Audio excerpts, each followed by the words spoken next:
easier to get started with. So these are the 5 pillars of foundational security that I realized I applied in my life and got really good results from, and anyone else could use as well. So these 5 pillars, sorry, my hay fever is like really bad this week. The weather changed where I am in Hong Kong from slightly wintry to almost spring and loads of pollution. So all of my broadcasts recently, I'm like, snort, snort, snort, wishing I had a tissue right now. But the point is that you don't need to know all that, and yet you do.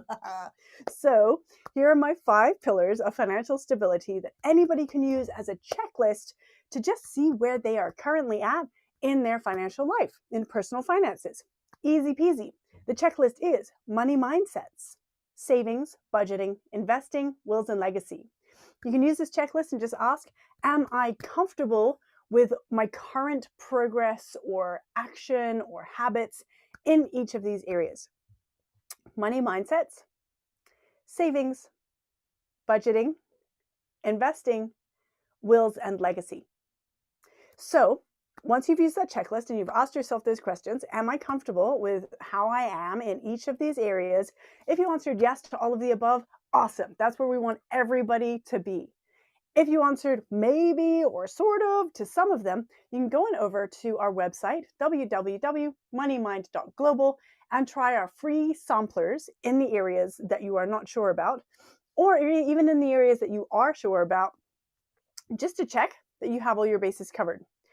And once you do those free 10-minute samplers, hi Kevin James, how are you? Long time no see. Once you do those free samplers over at the website, then you can use those 3 questions inside each of the 10-minute samplers to see further whether you are comfortable in each of those areas. So for example, money mindsets. You go and you do the free sampler at the money mindsets sampler website. Oh my God, hay fever really makes me not able to think very well at all. I'm so sorry, everyone. But you go over to the website and you do the free sampler in money mindsets. And you say, okay, my money mindsets, I feel a bit less confident or comfortable about money than I wish I did. I wish I was like really confident and comfortable with money and I didn't feel so much heaviness or weight or emotion or judgment around it. So if you think that, then money mindsets will help clean up how you feel about money. And this is the really important starting point for all of this, because without our money mindsets in place, we can really mess up the rest of this just from believing that we should, because, you know, it's bad to have money, or money is the root of all evil, or money doesn't grow on trees, or like any of these judgments we have around money can really mess us up. So we would say, okay, my money mindsets are a bit uncomfortable. I'm going to go and I'm going to check out the free sampler. I go and do the free 10-minute sampler, and inside that free 10-minute sampler, there's 3 questions. It will ask me how I feel about money. It will ask me 2 other things, And if I answer those comfortably and quickly, then maybe actually my money mindsets, I'm happy with how I am in them. Even if I wish that they were different, I'm still comfortable and happy with how I am in them. And I knew all this stuff, and I still choose to have these same money mindsets. And that is okay. And that is our choice. And that's where we want to be at, making our own choices comfortably and confidently, even if we wish they were different, but we're comfortable and confident with making this choice right now. And we don't want to change, or we're not interested to do what needs to be done to change, but we wish we got the results that were different, but we're actually not really wanting to affect any change in our life or change any of our actions to get those different results, which means that we are content or happy with where we're at. If we don't want to take action to change, then we're happy with where we're at. So in a way, a roundabout kind of way, like action-oriented kind of judgment way.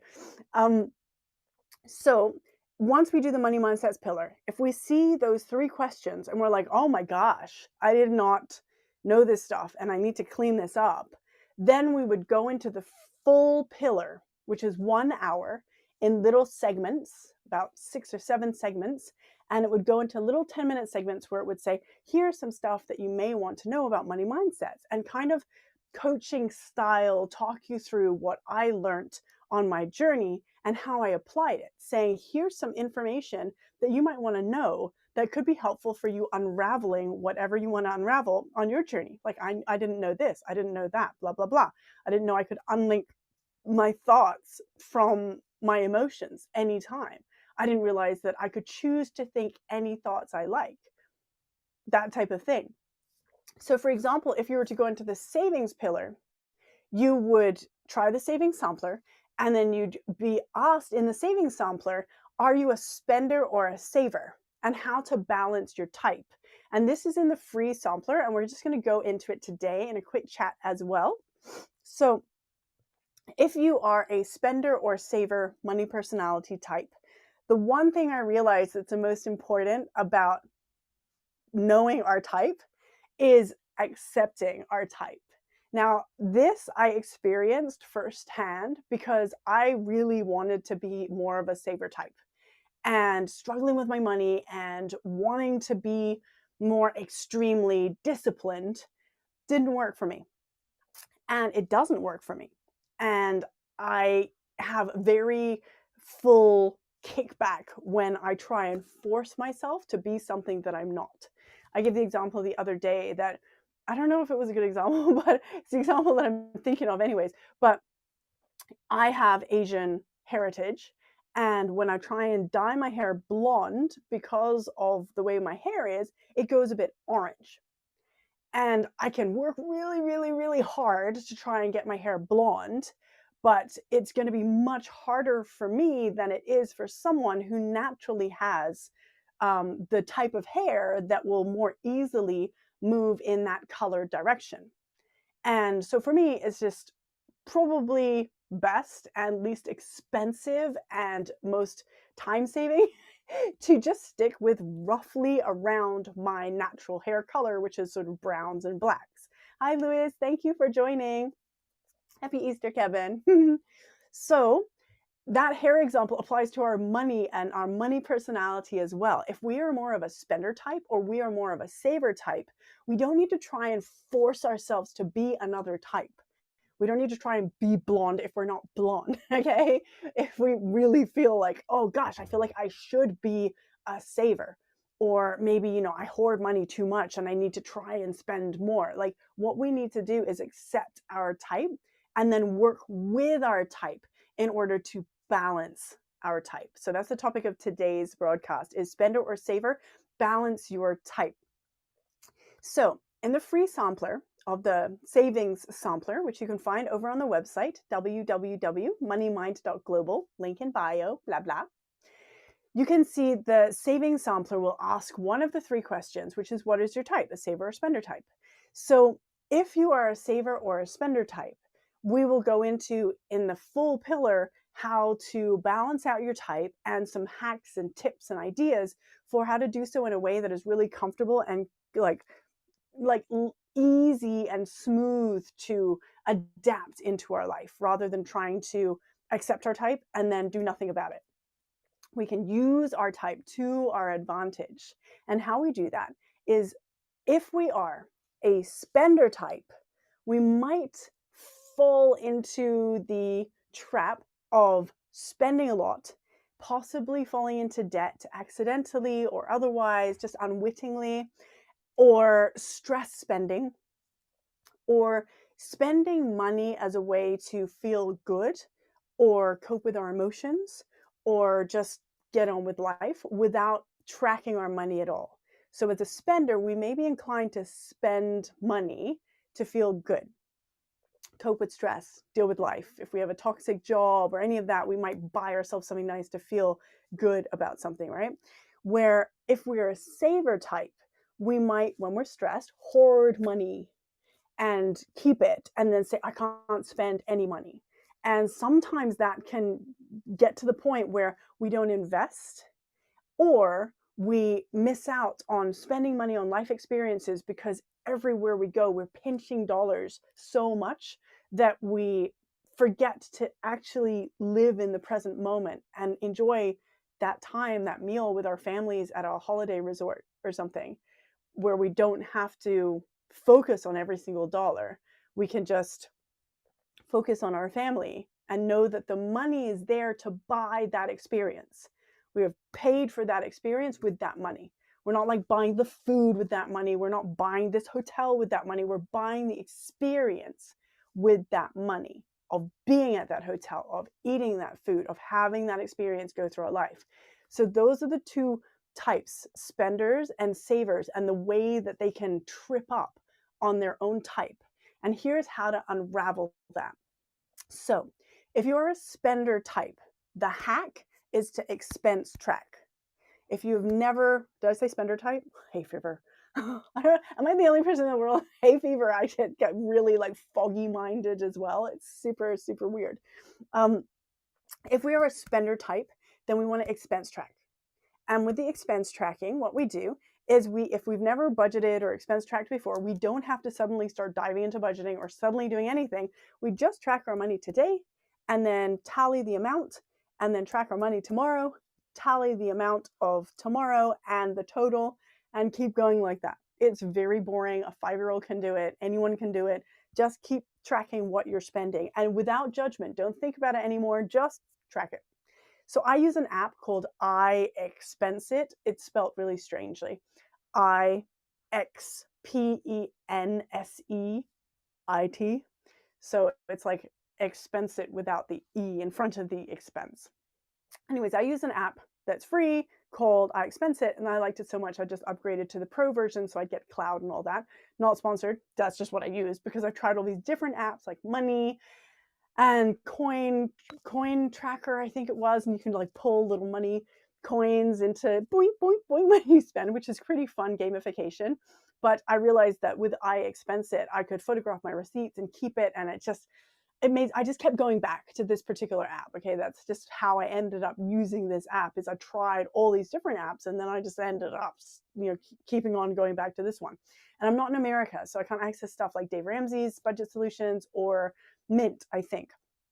And I frankly didn't really try, I think, or I might have researched it at the time and been like, damn, I can't access it, so what do I do? So we can also track on paper. We can track with notes. We can use the iExpensit app or any app that we like. We can just write it down in a spreadsheet if that's our style. But if we're a spender, we might kind of avoid tracking our money or seeing where our money is going. We might find it easier to just not pay attention to that area. If that's the case, do it in the simplest way possible. Expense track today, tomorrow, the next day, and keep an eye on the amounts. Expense tracking is the way for spenders to start to become a little more aware of their money. And what will happen over weeks of doing this is that we'll start to get some selective spending come into place. So we might say, oh, wow, I really just spent that much on something that I don't care about. I'll just reduce that. And we'll naturally start to reduce spending in certain areas that are unnecessary. So this is the first step towards being able to feel more on top of our money if we're a spender type. That's how to balance out our type. Now, this is really useful to be able to get tabs on where our money is going, keep an eye on it, and also to be able to ask ourselves, if we're investors or if we're spenders who are happy with investing, do we need to do the same counterbalancing with our investing? Are we too risk tolerant and too eager to jump on every bandwagon? So as a spender, this is not advice, this is just from my personal experience. As a spender, we might want to do expense tracking, number one, and notice, do we have our investment portfolios with the very boring basic part in, or are we all super high risk or jumping on crypto or doing all this like other crazy stuff, right? So if we're a spender type, it's good to know that and see our behavior and ask ourselves, can we balance our behavior by having things in place that will help us to naturally make choices that are more secure? So with the expense tracking, that will start to help us to naturally start to apply selective spending over time. Thanks, Kevin. Oh, thank you so much. And Kevin says, awesome. Thank you. Congratulations for being featured on SCMP Lifestyle. Yay. Thank you so much. I was so proud and pleased of that and honored to be an SCMP. You can click on the link in our bio on Instagram @moneymind.global. Thank you, Kevin. So if we're a spender type, we want to make sure we're expense tracking and we know where our money's going. Even if we do no other budgeting, we want to start with just expense tracking. And who knows, maybe the zero budget will turn out to be the budget for us, where we go into that in the budgeting pillar and in the budgeting samplers as well, where the zero budget or no budget is just you allocate your savings, you allocate your you allocate your savings, you allocate your necessities, and spend the rest. Simple. That kind of budget could suit someone who is a strong spender type. So if we're a spender, we can expense track and then make sure that our investing is also balanced to be able to have a diversified balance in our portfolio. We don't want to be like super crazy heavy, like weighted because of our personality. And if we know that we're like crazy heavy weighted in areas that we are not as like risk tolerant of, so like say we find an area really boring, then we might just avoid it because it's boring. Like spenders might avoid saving, they might avoid budgeting. If we are a spender, we need to make it easy for ourselves to apply expense tracking, which will lead to budgeting effects anyways. And we want to put savings aside, even though it's boring, and we would rather be spending on stuff that's more exciting. If we know our type, we can choose how to behave, and we can make sure that we allocate in our savings, investing, budgeting lives to be balanced so that we have this, risk spending, fun aspect of ourselves, and we counterbalance with stability as well. So spenders benefit from expense tracking and thinking about ways to apply stability as well, even though it's boring. So if you are a saver type, then you could benefit from, if you're avoiding investing or hoarding money and not wanting to spend it, you could educate yourself more in areas that you are curious about. Even micro learning or educating in tiny ways, like following Instagram accounts that talk about things that you might be interested in. If you're interested in NFTs or crypto or the metaverse, you might be interested to just follow some Instagram accounts that talk about the progression of that area. So that's going to be your personal preference, and you're going to be interested in that area if you're curious about it, but not want to dive in necessarily. Or you might feel like you have some, fear of missing out, or like the boat is missed already. Please keep in mind that there will always be FOMO with investing, like for the whole history of investing. It's just one of those things. And jumping on a wagon for FOMO reasons is not a great reason. You want to feel like you want to make this investment and do it from your own decision-making stability. You don't want to do stuff just because everyone else is doing something. But if you are interested in the progression of an area, then educating yourself in that area, either intensely or just in small parts, is a really great way to start considering exposing ourselves in some ways. Who knows what we might choose? We might choose to just safely bet on the ETF for the metaverse. We might choose to buy some small portions of something or company or NFT company. We might choose to invest in whatever we're going to invest in that we're comfortable investing in with the least risk for our saver personality, but we feel like we're still involved in an area. So that's investing is always going to be something that we need to get investing advice about, and we need to talk to somebody about it. But the primary thing we always want to feel in investing is that it's our decision and our choice, because when it boils down to it, legally, it always has to be our decision and our choice, which is always why this is not advice in any way. I have no financial industry qualifications, and I just talk about my opinion, and you need to make your own decisions with education, with information that you find interesting and relevant to you. So if you're a saver who saves and is interested to invest but is a bit scared or hoards your money, then you might want to consider educating yourself, because the way that the brain works is familiarity will bring comfort. So that's why we can watch some like police murder mystery, and like people are being killed left and right, or like The Walking Dead, and it's like really intense and then like all this stuff is happening and people are dying, but we're not stressed out by it because it's familiar, because we're used to watching The Walking Dead and we're used to watching it play out. We're used to seeing, watching the series Billions or Days of Our Lives or whatever's on TV right now, I don't know, but we'd be used to watching things that are quite exciting without feeling stressed, and it's simply because of familiarity.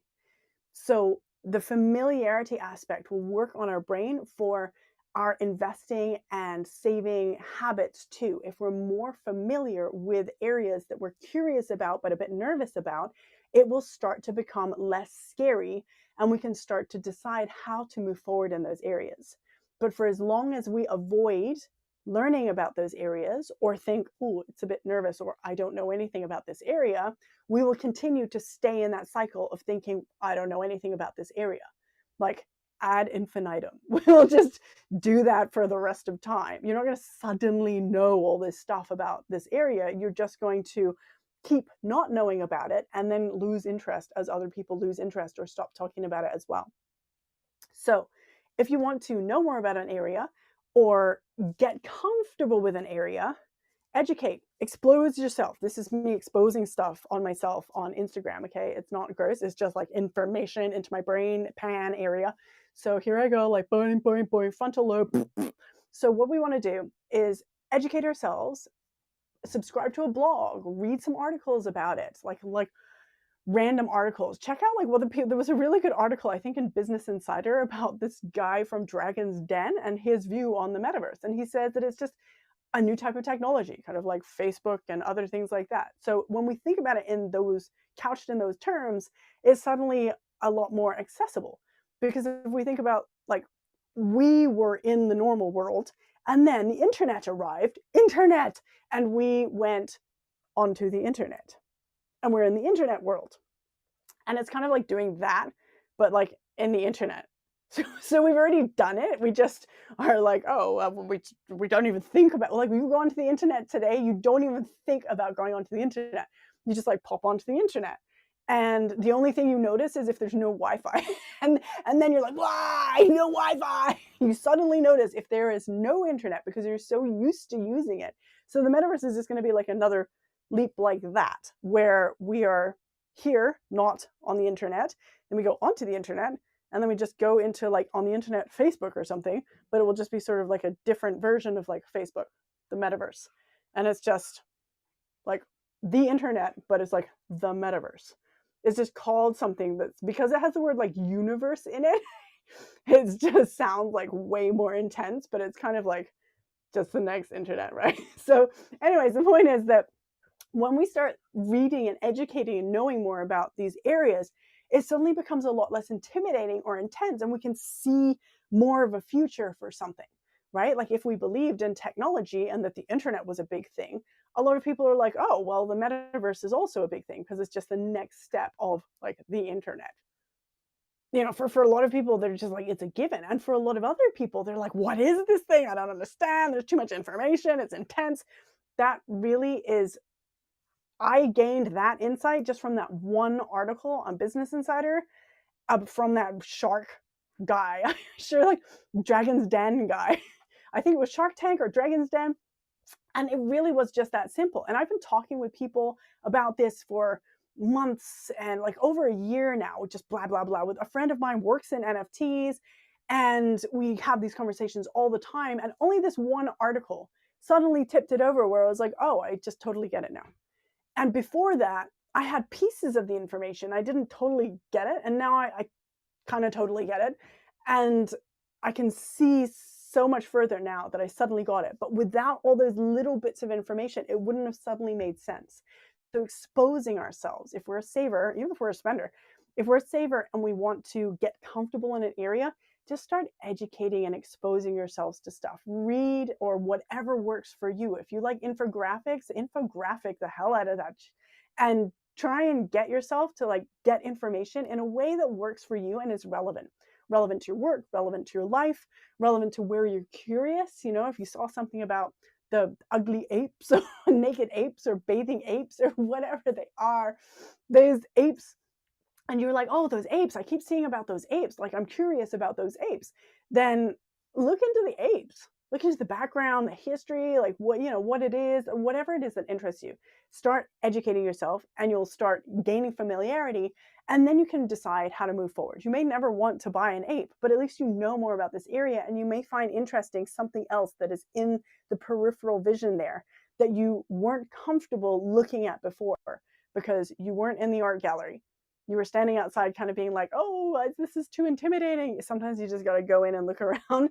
And when your brain gets comfortable in the gallery of looking at information, it'll be like, oh, okay, now I can take steps in this direction as well. So if we're a saver type and we're nervous about investing, educating is the way to go. Micro-educating by curating our Instagram so it feeds us loads of stuff on this topic, or we can get blogs, we can follow our blogs. I mean, we don't give advice in any of these investing areas, but you can just start educating yourselves in areas that you're a little bit nervous or tentative about. And if you are a saver and you're going on holiday and you're like pinching every penny and you really want to just relax, try doing things that make it easier for you. So try going on a holiday where you're with your family, but you go on an all expenses paid holiday. So my mom did this, my sister did this, and they said it was amazing because they didn't have to think about anything. I actually didn't know these type of places existed. And I was like, oh, hey, that's a really good idea if you just want to go and not have to think about any type of thing in terms of money and spending and budgets or anything like that. So there are normal level, there are a luxury level, there's all types. And because they are all encompassing packages, you can get them for pretty good prices. And so they went on a trip. You pay one flat fee and it's a lovely resort. It's like a 5-star resort, and all of your food is paid for. You can choose from any of the restaurants and you can just go and do all this stuff. That type of experience for a saver type is probably going to be a good fit because it's not as stressful having to pinch every penny. So choosing to invest our money into experiences, it's not an investment, it's just we're investing our money into an experience, into ourselves, like investing in ourselves. It is an investment, but it's not categorized in the investment category. When we invest in our experiences or invest in ourselves and our life, those types of things are what money is really good for and worth using. When we have necessities covered, when we have our stability covered, and we are, pinching pennies, but we still want to have life, choosing to spend in ways that are going to be the least stressful for us is a good way to start moving forward in that area. So just to recap, if you're a spender or a saver type, how to balance your type. If you are a spender type, you might want to expense track, and you might want to also look at other ways to balance out your spender type personality. And if you are a saver type, you might want to educate yourself in investing and areas you might be curious about, as well as consider ways to spend that will practice your spending muscle in a way that is comfortable for you, that you can start moving forward slowly instead of, like just blowing a whole bunch of money on something and then freaking out about it.